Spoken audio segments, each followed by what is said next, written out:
India बोले में आज बात उस जरूरी मुद्दे की जिस पर मीडिया में चर्चा कम ही होती है। बात कचरा प्रबंधन की। सर्वोच्च अदालत ने कचरा प्रबंधन को लेकर सरकार से सवाल किया है। कचरा प्रबंधन को लेकर बीते सालों से लागू नियमों का हाल जाना है। वैसे हमारे मुल्क में हर साल करीब 6 करोड़ टन कचरा पैदा होता है। सबसे ज्यादा प्लास्टिक कचरा, इसमें से करीब 4 करोड़ टन ही कचरा इकट्ठा हो पाता है, जबकि उसका भी केवल 1/3 ही रिसाइकिल हो पाता है। खतरे की बात यह कि अगले 13 सालों में कचरे के 3 गुना बढ़ जाने का अनुमान है। वैसे तो कचरा प्रबंधन से जुड़े ढेरों नियम मौजूद हैं। केंद्र सरकार, राज्य सरकार से लेकर स्थानीय निकाय तक की जिम्मेदारियां तय हैं। सालाना कई 100 करोड़ रुपए बजट के तौर पर आवंटित भी किए जाते रहे हैं, लेकिन हालात उतने बेहतर नजर नहीं आते। हालांकि तस्वीर सुधारना बेहद जरूरी है, क्योंकि मामला अगली पीढ़ियों के भविष्य और दुनिया भर में देश की तस्वीर से ही नहीं बल्कि आपकी सेहत से भी जुड़ा है। तो सवाल है कि कचरा प्रबंधन के मोर्चे पर हालात सुधरेंगे कैसे? सुधारेगा कौन, सरकार या समाज? और यही सब कुछ समझने की कोशिश आज इंडिया बोले में।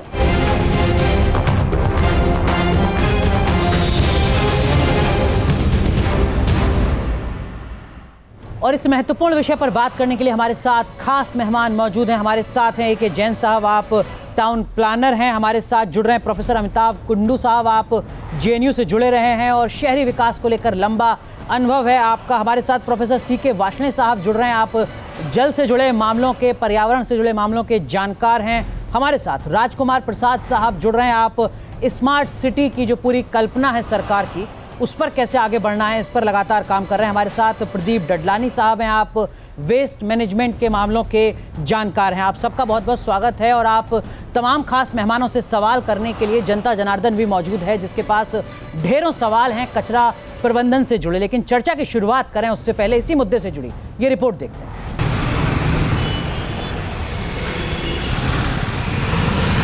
साफ शहर का सपना, कैसे कचरा मुक्त होगा हिंदुस्तान? एक आंकड़े के मुताबिक देश में कुल कचरा 62 मिलियन टन है। बताया जाता है कि 2030 तक देश में कुल कचरा 165 मिलियन टन हो जाएगा। इनमें से 75 से 80% कचरा एकत्रित होता है, वहीं 22 से 28% कचरे की प्रोसेसिंग हो पाती है। वेस्ट मैनेजमेंट बड़ी चुनौती है, लेकिन कुछ शहरों ने वेस्ट मैनेजमेंट के क्षेत्र में जो काम किया है उससे उम्मीद की किरण जगती है। इन्हीं शहरों में से एक है मध्य प्रदेश की राजधानी भोपाल। साफ शहरों की सूची में भोपाल का नंबर दूसरा है। पहले नंबर पर मध्य प्रदेश का इंदौर है। राजधानी भोपाल को झीलों का शहर कहा जाता है। सॉलिड वेस्ट मैनेजमेंट में भोपाल नगर निगम की तरफ से अहम कदम उठाए गए हैं। ये बायोगैस प्लांट उसी की मिसाल है। स्वच्छता सर्वेक्षण में मध्य प्रदेश के 2 शहरों के पहले 2 स्थान पर आने के पीछे सॉलिड वेस्ट मैनेजमेंट सिस्टम काफ़ी हद तक जिम्मेदार है। हम इस वक्त भोपाल के बिट्ठल मार्केट में हैं, जहां ये बायोगैस प्लांट लगा हुआ है। ये पूरा जो बाजार है, यहाँ हाट बाजार लगता है हफ्ते में 3 दिन, और बड़ी मात्रा में सब्जी के अवशेष निकलते हैं। पूरी सब्जी कलेक्ट करके यहाँ ये जो पूरा प्लांट आप देख रहे हैं, इस प्लांट में इस पूरी सब्जी को लाया जाता है, प्रोसेस करके उससे बायोगैस बनाई जाती है, जो कि यहाँ रखे 2 बलून्स में स्टोर हो जाती है। और ख़ास बात यह है कि यहाँ बनाई गई बायोगैस 62,000 वाट यानी 62 किलोवाट के जेनसेट को चलाती है, और उस जनरेटर सेट की बिजली से इस पूरे मार्केट की लाइटिंग की जाती है, या कहें कि रोशनी की जाती है। कचरे को इकट्ठा करना, उसकी प्रोसेसिंग और फिर बायोगैस से बिजली का उत्पादन। भोपाल शहर की तस्वीर इसी तरह बदली है। सरकार की तरफ से पहल की गई और समाज ने भी सहयोग किया, और नतीजा सबके सामने है। वीडियो जर्नलिस्ट अभय के साथ नीरज श्रीवास्तव, न्यूज़ नेशन, भोपाल। सबसे पहला सवाल प्रदीप ददलानी साहब आपसे। अदालत ने पूछा कि भाई जितने आपने नियम बना रखे हैं, दरअसल में उसकी स्थिति है क्या? कैसे आप देखते हैं अब तक की स्थिति को वेस्ट मैनेजमेंट के मोर्चे पर? 2016 में एक बड़ा परिवर्तन आया। 6 नए वेस्ट मैनेजमेंट रूल्स, जिसमें से 5 पुराने वालों को मॉडिफाई करके आए, और एक बिल्कुल नया C&D waste, construction and demolition waste. उससे पहले जो हमारा यात्रा रही 15-15 साल, 12-12 साल से रूल्स बने हुए थे। जैसे बायोमेडिकल वेस्ट 1998 में आया था, म्यूनिसिपल सॉलिड वेस्ट का पहले रूल 2000 में आया था। इसी तरह बाकी प्लास्टिक वेस्ट मैनेजमेंट रूल्स आए थे। तकरीबन कोई ग्राउंड लेवल पे कोई ज़्यादा इम्प्रूवमेंट नहीं हुई। तो इन सबको मद्देनज़र रखते हुए इसमें जो परिवर्तन के जो ज़रूरत थी, जैसे न्यू कंसेप्ट लाए गए हैं, एक्सटेंडेड प्रोड्यूसर रिस्पॉन्सिबिलिटी जी, और पीपीपी प्रोजेक्ट्स, इनफॉर्मल सेक्टर जो 90% वेस्ट जो कूड़ा भारत में इकट्ठा करते हैं उनको एक रिकग्निशन और उनको एक तरीके से इन्वॉल्व करना उसमें फॉर्मली, तो ये सब करने की कोशिश की गई है। तो अब नए रूल्स के बाद इसमें काम हो रहा है, लेकिन अभी भी ग्राउंड लेवल पे डीपीआर लेवल तक काम हो चुका है, उस पर काफ़ी हमने देखा है कि प्रगति हुई है, लेकिन ग्राउंड लेवल पे अभी भी काफ़ी काम होना बाकी है। और ये जो कानून है संभवतः अप्रैल 2016 में आया, 2016 मार्च और अप्रैल 2016 अमिताभ कुंडू साहब, अप्रैल 2016 से अब हम बात कर रहे हैं 2017 के आखिर में, क्या इतना लंबा वक्त लग जाता है कि मामला अभी तक सिर्फ डीपीआर तक सीमित रहे, ज़मीन पर उतना व्यापक असर ना दिखे? ये बात आप सही कह रहे हैं कि हमारे जितने शहरीकरण से जुड़े हुए जो प्रोग्राम्स हैं उसमें ये सॉलिड वेस्ट मैनेजमेंट पर उतना अधिक ध्यान नहीं दिया गया है। अगर आप स्वच्छ भारत मिशन को देखें जिसका अर्बन कंपोनेंट में भी एम्फेसिस जो है वो public toilets and private house hold level पर टॉयलेट बनाने पर है, लेकिन अगर आप देखें कि शहर के कूड़ा के ऊपर जो है एम्फेसिस है, उसका मैकेनिज्म क्या होगा, लोकल बॉडीज़ किस तरह से उसमें पार्टिसिपेट करेंगे, जैसे आपने कहा समाज और सरकार दोनों की जिम्मेदारी है, क्या हमने अवेयरनेस बिल्डिंग करने की कोशिश की है, ये सही नहीं हुआ है।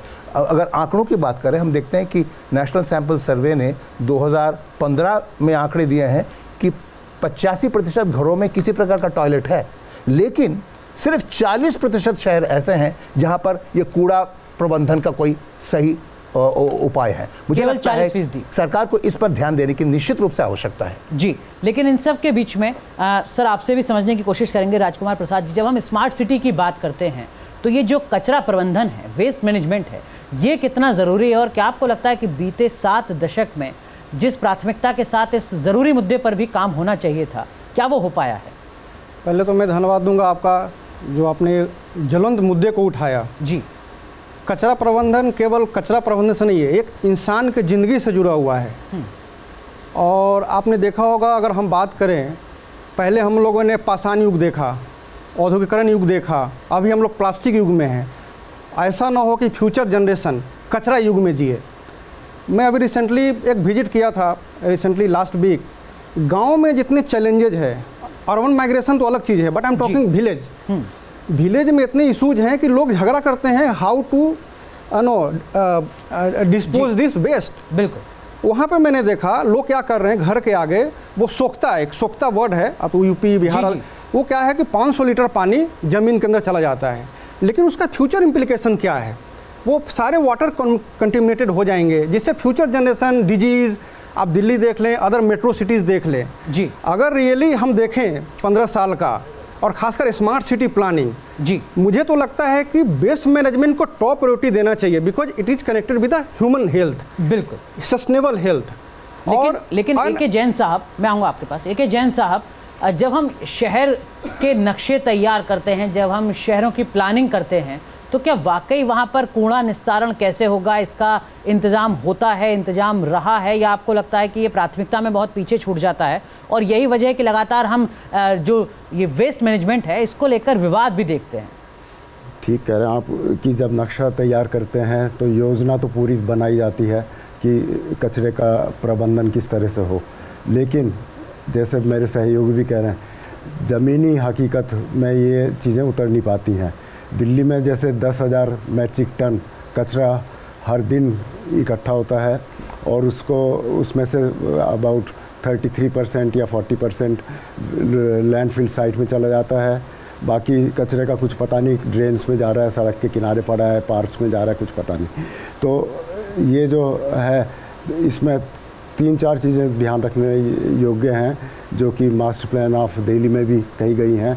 एक तो ये कि हमें लैंडफिल साइट की मेंटालिटी से दूर जाना पड़ेगा। बहुत सारे अल्टरनेटिव्स हैं, जैसे वर्मी कंपोस्टिंग है,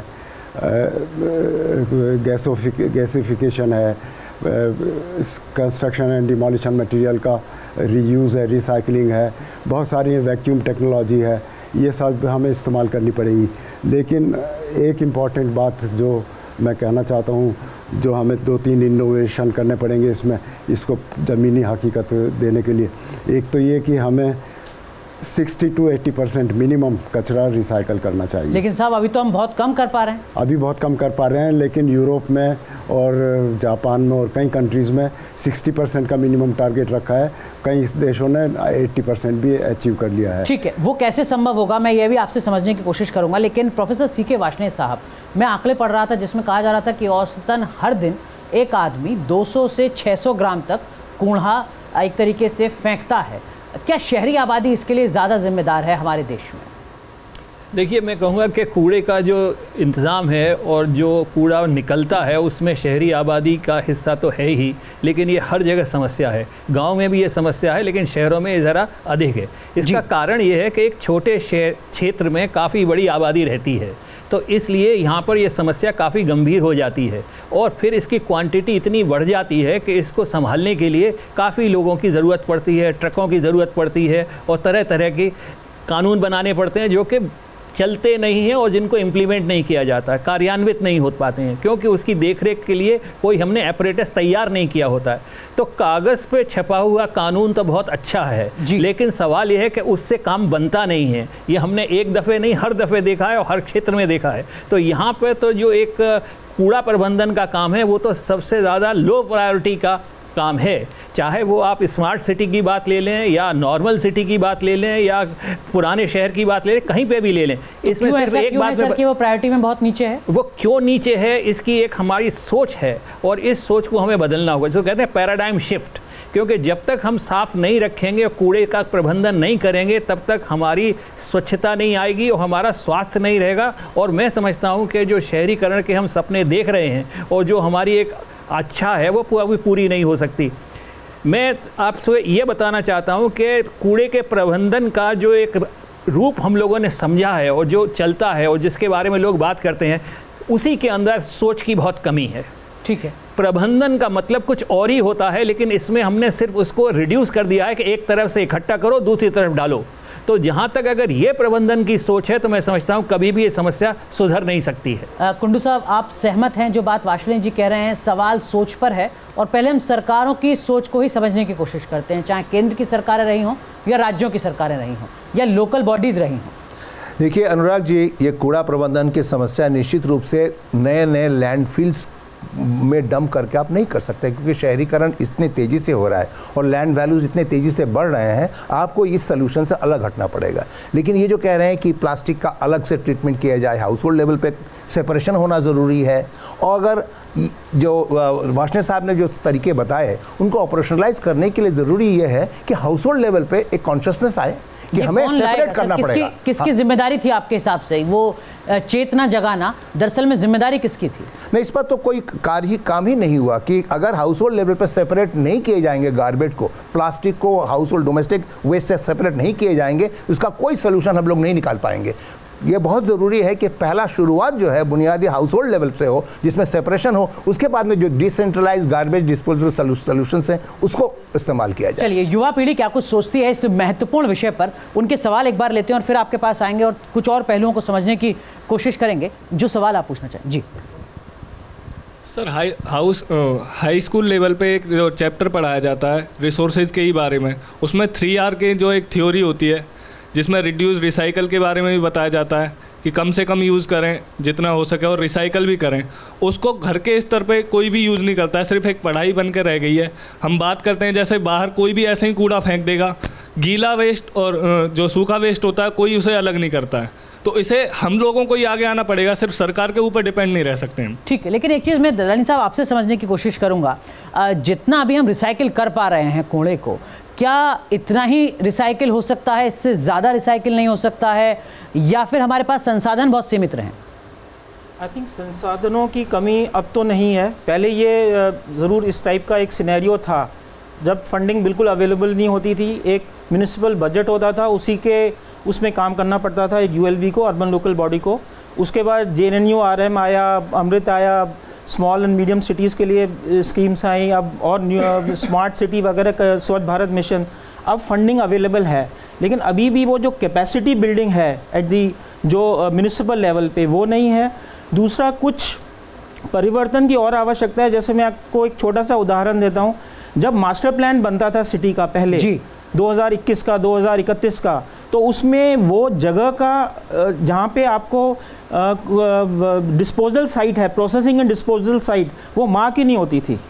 अब ये परिवर्तन छोटा सा लाया गया। अब धीरे धीरे एटलीस्ट आपको ईयर मार्क रहेगा एक न्यू एरिया जो कि आपके जो आप यूज़ कर सकते हैं आगे के लिए। नहीं तो कोई भी एक लैंड ईयर मार्क नहीं होता था और कहीं पे भी मतलब फिर वो बाद में हमेशा दिक्कत आती थी। चलिए, लेकिन जो बजट हम दे रहे हैं क्या वो पर्याप्त है? सवाल ये भी है। कुंडू साहब, आपसे समझने की कोशिश करूँगा, कुछ और सवाल जो इस मुद्दे पर आप पूछना चाहें?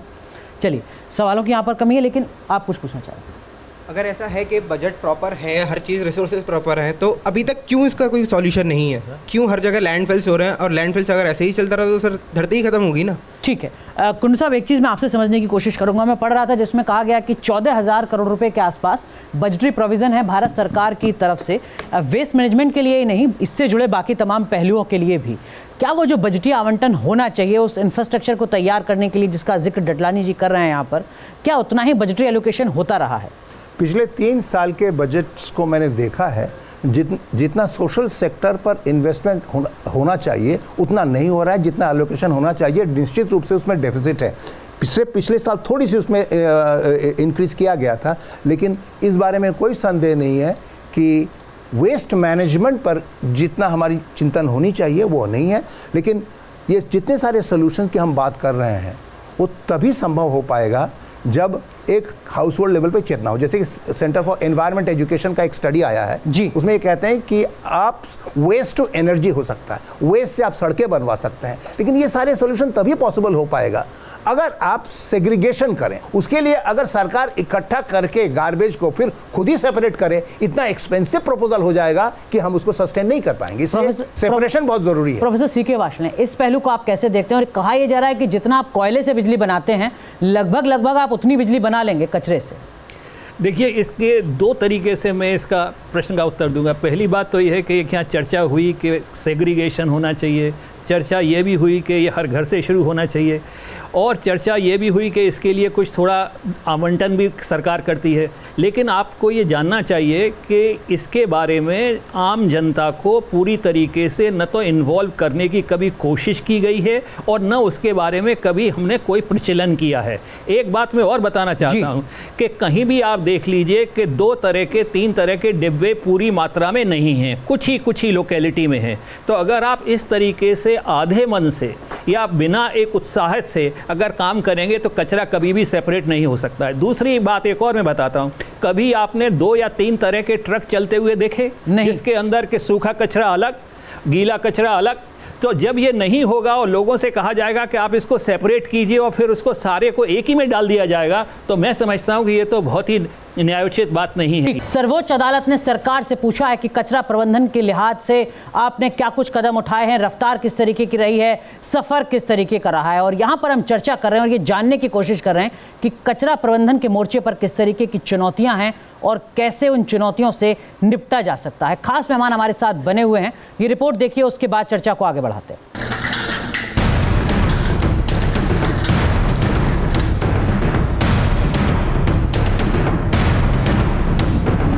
वेस्ट मैनेजमेंट में अगर लापरवाही बरती जाए तो उसका अंजाम कितना खौफनाक हो सकता है, यूपी के गौतम बुद्ध नगर के अच्छेजा गांव और उसके आसपास के इलाकों की दर्दनाक दास्तां से लगा सकते हैं।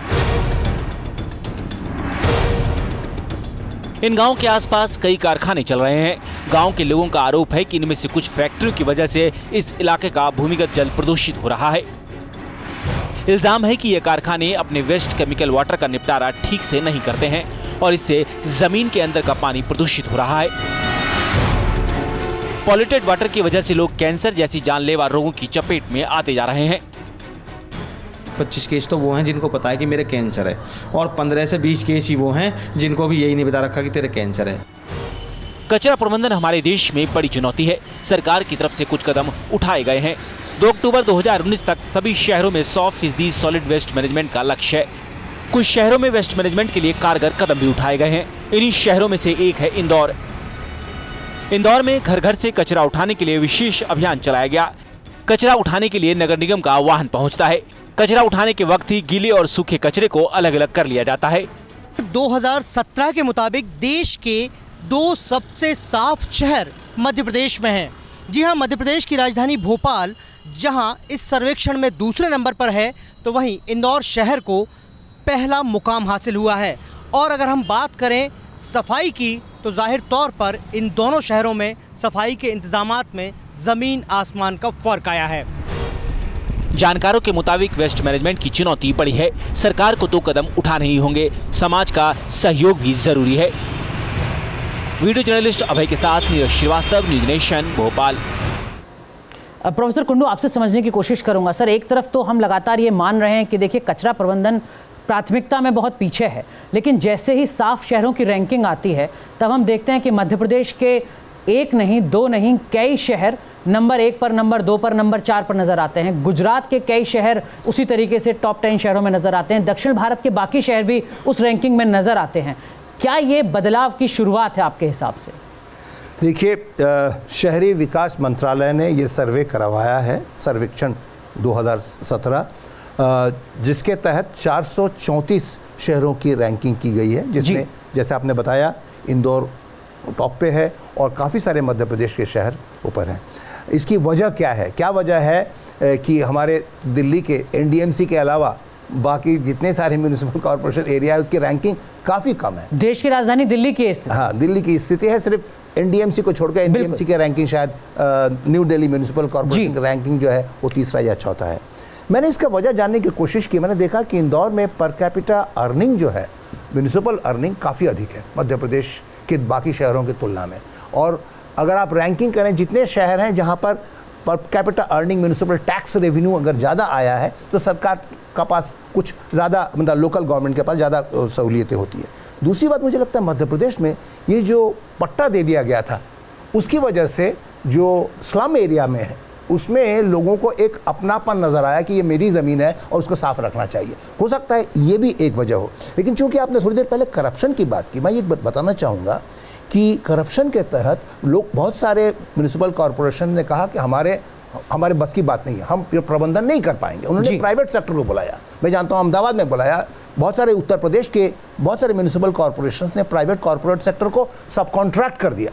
लेकिन अगर आप कॉन्ट्रैक्ट्स को आप देखें, मैंने हमारे जवाहरलाल नेहरू इंस्टीट्यूट में एक रिसर्च के तहत हमने देखा था कि कॉन्ट्रैक्ट में कंडीशंस ऐसे हैं जो वाकई शहर के विकास के लिए, शहर के स्वच्छता के लिए उपयुक्त नहीं है। मैं आपको बताना चाहूँगा, अहमदाबाद के लिए कॉन्ट्रैक्ट में ये लिखा हुआ था कि कूड़ा पहुँचाने का काम एक्सेल इंडस्ट्रीज तक ये म्यूनिसिपल कॉर्पोरेशन का काम है, वहाँ पर वो ट्रीटमेंट करेंगे। अगर आपने प्रतिदिन कुछ निश्चित मात्रा में कूड़ा नहीं पहुंचा पाए तो आपको उसके लिए पेनल्टी देनी पड़ेगी। और अहमदाबाद में जब कभी राइट्स होता रहता था, जहां आपके ट्रक नहीं पहुंचे तो आपको कंपेंसेशन देना पड़ता था। मुझे लगता है हमने सही ढंग से पब्लिक प्राइवेट पार्टनरशिप को भी नहीं लिया। उत्तर प्रदेश में जब कभी बुलाया है प्राइवेट सेक्टर को इस करने के लिए, कूड़ा प्रबंधन के लिए, उन्होंने जमीन मांगी है, बहुत अधिक जमीन देना पड़ा है। मुझे लगता है कि हमें इसके पब्लिक प्राइवेट पार्टनरशिप को भी जरा ध्यान देना पड़ेगा कूड़ा प्रबंधन। मैं बाकी राज्यों की स्थिति को भी समझने की कोशिश करूंगा, लेकिन उससे पहले ददलानी साहब, जब रैंकिंग आई थी इंदौर की 2 साल पहले, तो इंदौर बहुत पीछे था।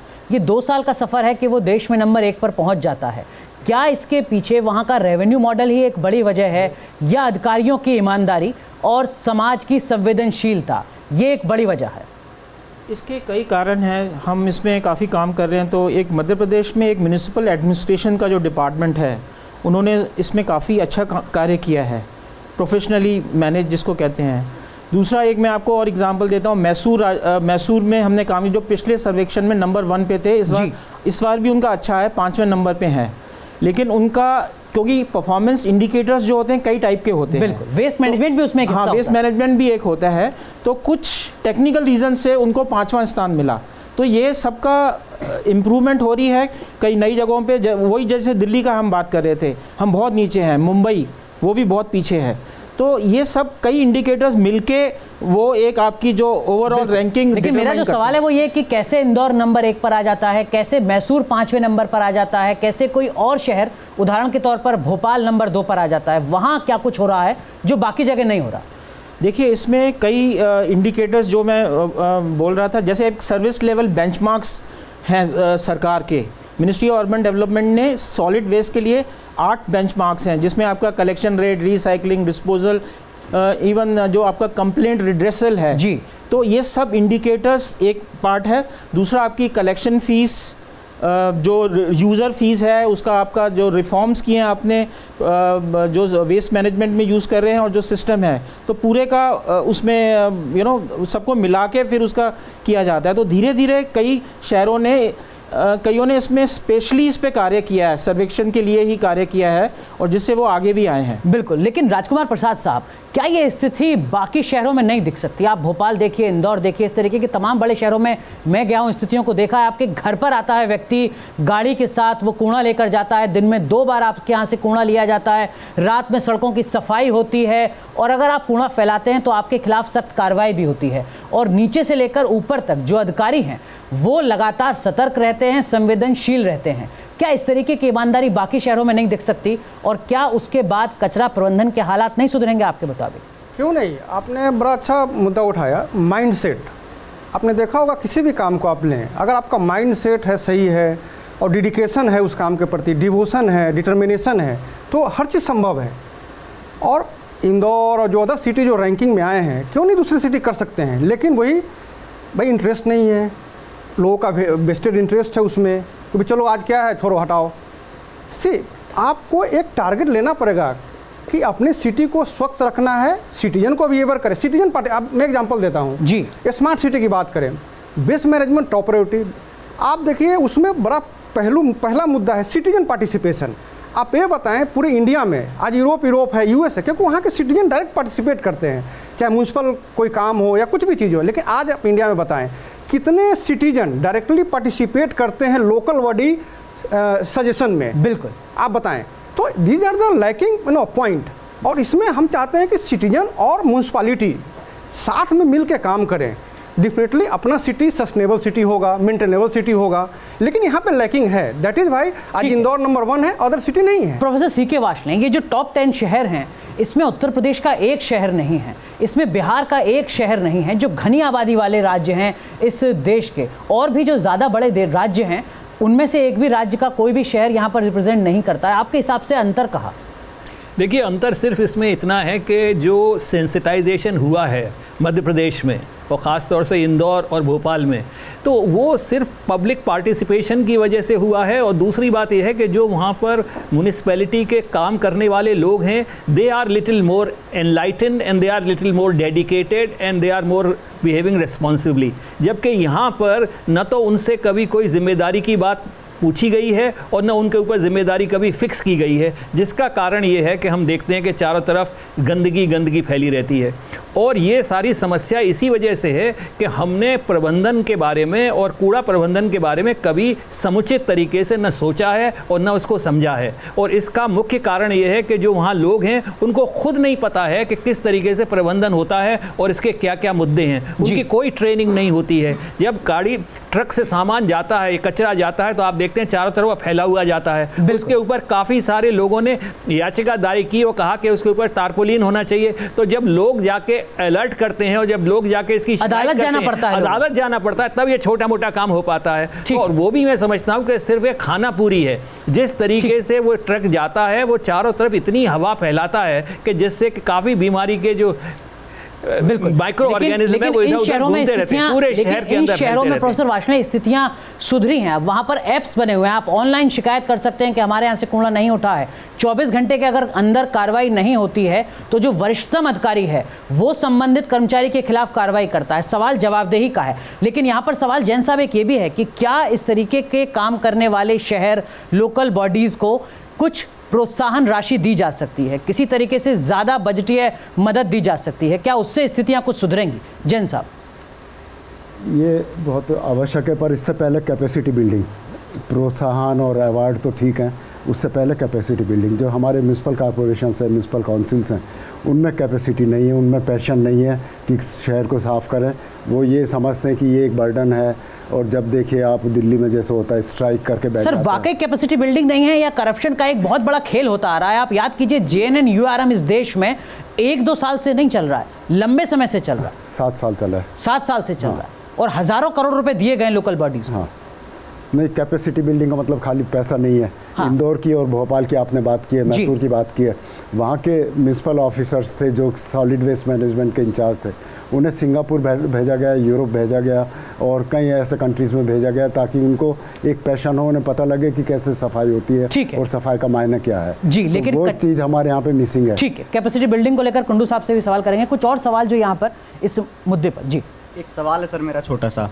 1947 में देश आज़ाद हुआ, आज 2017 में बैठे हैं, कूड़ा प्रबंध कैसे करा जाए 2017 में हम सोच रहे हैं, सरकार इसके लिए और कितना समय लेगी इसका निवारण और निराकरण के लिए? 70 साल बीत गए। जी, एक और सवाल लेते हैं सर। कहने को तो हर साल हमारा बजट भी इसमें बढ़ता जाता है और रिसोर्सेज भी बढ़ रहे हैं, पर फिर भी क्या कारण है ज़मीनी स्तर पर इसके हालात सुधरने के बजाय बिगड़ते जा रहे हैं? सर, आज हमारे पास हर चीज़ के लिए टेक्नोलॉजी है, तो वेस्ट के लिए टेक्नोलॉजीज़ क्यों नहीं है कि ज़्यादा से ज़्यादा वेस्ट को हम जल्दी से जल्दी मैनेज कर सकें? ठीक है, क्या ऐसी सक्सेस स्टोरी हो सकती है, ये भी समझने की कोशिश करें। सर हमें अगर अपने दिल्ली को कूड़े के जैसे मुद्दों पर अगर उसको दिल्ली को अच्छा रखना है तो हम आम लोगों को क्या करना पड़ेगा, उसके लिए क्या स्टेप उठाने पड़ेंगे? बिल्कुल, सोसाइटी का पार्टिसिपेशन क्या होगा? सर, सबसे पहली बात ये कि हमें ये सब चीज़ें बर्डन क्यों लगती है। हम करप्शन को एक अच्छा मुद्दा बना सकते हैं, रिलीजन को एक अच्छा मुद्दा बनाते हैं, लेकिन कचरे को एक मुद्दा क्यों नहीं बना सकते कभी? क्योंकि ये भी एक मुद्दा बन सकता है क्या? ठीक जी, हम सर सपना दिखाया जा रहा है कि स्मार्ट सिटीज़ आएंगी, लेकिन अगर यही सपना अगर हमें यही दिखाया जाए कि नहीं शहर को साफ़ करें, कचरा साफ़ करें, तो क्या स्मार्ट सिटीज़ उससे भी बेहतर बन सकती हैं जितनी हम आज बना रहे हैं? खत्म कर दीजिए, स्मार्ट सिटी बन जाएगी। जी सर, जैसे कि अभी वेस्ट प्रोडक्ट कंट्रोल करने के लिए कुछ रूल बने थे कि पॉली बैग्स मतलब रोक लेती है, पर अभी भी वो सर पूरी तरीके से कंट्रोल नहीं हुए हैं। अभी भी पॉली बैग्स यूज़ हो रहे हैं और मतलब कैरी बैग के लिए बोला था, पर कैरी बैग बहुत कम यूज़ हो रहे हैं, पॉली बैग ही ज़्यादा। नियमों की एक तरीके से मजाक उड़ रही है। एक सवाल आप पूछना चाह रहे थे? जी, मैं आता हूँ। सर, मेरा वो सवाल था जो ये अभी सरकार ने इस क्षेत्र में एक छोटा सा कदम उठाया था, ये पॉलीथीन बैन की थी, फिर भी सरकार इस क्षेत्र में असफल है, तो ऐसा क्यों है? ठीक है सर, हम अपने देश को स्वच्छ देखना चाहते हैं, कचरा मुक्त देखना चाहते हैं, लेकिन उसके लिए हम सरकार के भरोसे नहीं रखते। हमें भी आगे बढ़ के उसको संभालने की ज़रूरत है, अपने देश को स्वच्छ रखने की ज़रूरत है। बिल्कुल, ये एक अहम सुझाव है। एक आखिरी सवाल लेते हैं। जी, आखिर कब तक दिल्ली जैसे बड़े शहर, देश की राजधानी, ये डेंगू चिकनगुनिया जैसे बीमारी से लड़ते रहेंगे? बिल्कुल, हालात ऐसे बिगड़ जाते हैं कि हॉस्पिटल्स में एक्स्ट्रा बेड बढ़ाने पड़ते हैं। 1 लाख डेंगू के मामले दर्ज होते हैं हर साल, ये सरकारी आंकड़ा। खड़े हो जाइए। सर, ये तो इंडिया की बात है, लेकिन जो और देश से बाहर से कंट्री से इलेक्ट्रॉनिक गार्बेज आ रहा है उसको कैसे कम कर सकते हैं? ठीक है, ई वेस्ट फिर एक सवाल है, लेकिन एक सवाल आप तमाम दर्शकों से भी है। इस पूरी चर्चा को सुनने के बाद आप में से कितने लोगों को लगता है कि समाज को जितना गंभीर होना चाहिए समाज भी उतना गंभीर नहीं है? हाथ उठाकर। ठीक है, तो ये जिम्मेदारी हम सब की भी है। के बीच में राजकुमार प्रसाद जी, आपसे समझने की कोशिश करूंगा, क्या कुछ करना चाहिए अभी सरकार को कम से कम इस मोर्चे पर? देखिए, सरकार का जो काम है सोशल डेवलपमेंट और वो तो कर ही रही है, उसके साथ साथ सरकार ये भी, जैसे आप पार्किंग की बात करते हैं, दिल्ली में स्पेस नहीं है, भाई पार्किंग करेंगे, government bill charge you, corporation bill charge you. उसी तरह मुझे लगता है कि एक होलिस्टिक प्रोग्राम होना चाहिए कि घर में मिनिमम वेस्ट पॉलिसी घर से शुरू किया जाए। अगर आप 5 किलो से ज़्यादा निकालते हैं भाई तो आपको पे करना पड़ेगा, कॉर्पोरेशन बिल चार्ज यू। आपको बैलेंस डेवलपमेंट रखना पड़ेगा। तो मुझे लग रहा है कि there is a need of minimum wastage from household. Jain साहब, आपके हिसाब से सुझाव क्या? मेरे हिसाब से 3 सुझाव अगर गवर्नमेंट फोकस करे तो सारी समस्या 1 साल में हल हो जाएगी। पहले ये कि जो मोनोपोली है म्यूनसिपल कॉरपोरेशंस की, म्यूनसिपल काउंसिल्स की, वो ख़त्म कर दी जाए और ये पब्लिक प्राइवेट पार्टनरशिप हो, रेसिडेंट वेलफेयर एसोसिएशन हो, शॉपकीपर एसोसिएशन हो, वो इसमें पार्टिसिपेट करें। दूसरा ये कि इसको स्मार्ट वेस्ट मैनेजमेंट सिस्टम हो जो कि मोबाइल पे कंप्यूटराइज्ड सिस्टम हो। और तीसरा ये लैंडफिल साइट जितनी बन चुकी इसके आगे कोई अलॉटमेंट ना, और लैंडफिल साइट के नो अल्टरनेटिव्स हैं जो कि हिंदुस्तान में जगह जगह पे यूज़ हुए हैं, उनको एक्सप्लोर किया जाए, उनको एनकरेज किया जाए। तो आप भी कह रहे हैं कि विकल्प है मौजूद, बस ईमानदारी की ज़रूरत है। जी ठीक है। प्रोफेसर वार्ष्णेय, आखिर में एक बार ज़रा बता दीजिए कि अगर हम वेस्ट मैनेजमेंट को प्रॉपर ढंग से नहीं करते हैं तो हमारी आपकी आने वाली पीढ़ी की सेहत पर क्या कुछ असर पड़ेगा? अगर वेस्ट मैनेजमेंट का प्रॉपर तरीके से प्रबंधन न हो तो इसके स्वास्थ्य के ऊपर बहुत ही कुप्रभाव पड़ते हैं। पहली बात तो है कि जितने पेस्ट हैं जैसे चूहे हुए और तरह तरह के और भी पेस्ट हैं जो छोटे मैमल्स कहलाते हैं, वो इसके अंदर पनपते हैं and they are carriers of various diseases. तो जिसकी वजह से कि तरह तरह की बीमारियां होने के पूरे चांसेस पड़ता है। प्रोफेसर अमिताभ कुन्नू साहब, आखिर में आपसे आगे का रास्ता क्या आपके हिसाब से? देखिए, मैं समझ नहीं पा रहा हूँ कि हम कूड़ा प्रबंधन में सख्ती से कोई कदम उठाए जाए उसके खिलाफ क्यों है। तुरंत आपने कहा नहीं, इंसेंटिव्स ही दे सकते हैं, हम इलेक्शन लड़ते हैं तो पानी में सब्सिडी, बिजली में सब्सिडी, ये मुद्दा रहता है दिल्ली में। मैं आपको एक किस्सा सुनाना चाहता हूँ। मीटिंग शुरू होने वाली थी एम्स्टर्डम में, 10 मिनट रह गए थे, डायरेक्टर साहब उठ के चले गए। क्या हुआ? उन्होंने कहा मैं अपना कूड़ा का जो बस्ता है आज के दिन घर के सामने रखना चाहिए, मैं रखना भूल गया।